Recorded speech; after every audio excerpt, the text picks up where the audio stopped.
Hi there. I am Michael Sipe, owner of Sipe Coaching and Consulting, and I am the Chief Operating Officer of the Strategic Advisor Board. I'm going to be talking a little bit here in our Empowered Leadership about how coaching, mentoring, counseling, and consulting can play a key role in our growth as a leader.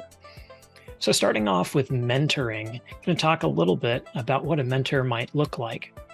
Typically, when we're a young CEO in a business or in a particular industry, we don't have a lot of experience. So we're looking for somebody who has that experience, who's been in the same position, maybe as a CEO, or particularly in that industry, maybe in that locale that we work in, but definitely somebody who's had a lot of experience, much more than we have. And we want to tap their knowledge for their expertise so they can share that with us. Sometimes it's paid and sometimes it's free, especially when we join organizations where there are these kinds of mentors freely available.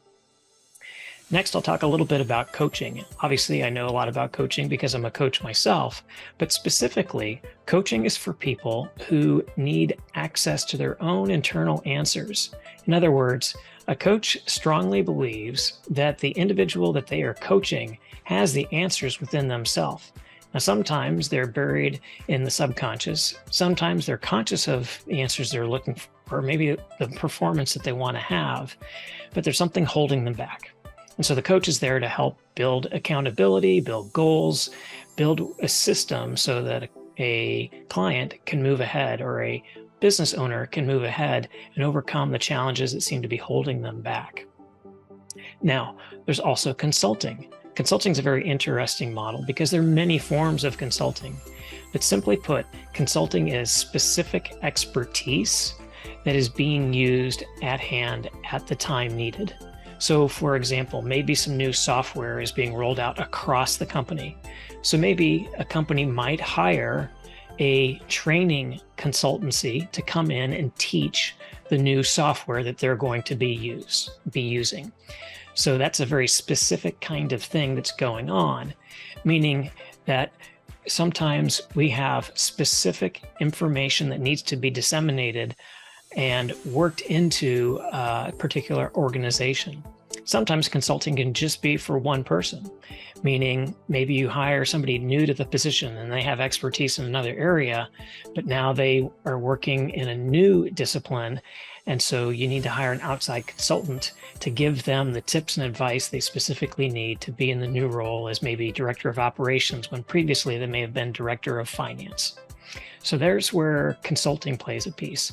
The other aspect that's interesting and very useful to have is counseling. And we typically think of two ways that counseling might show up. A lot of us think about therapy and people needing help with therapy as a form of counseling. That's typically individual, and usually it's something like trauma that's happened in someone's life, and so they need help from a therapist to help overcome those challenges. And specifically, they're trying to fix their past or something that was broken.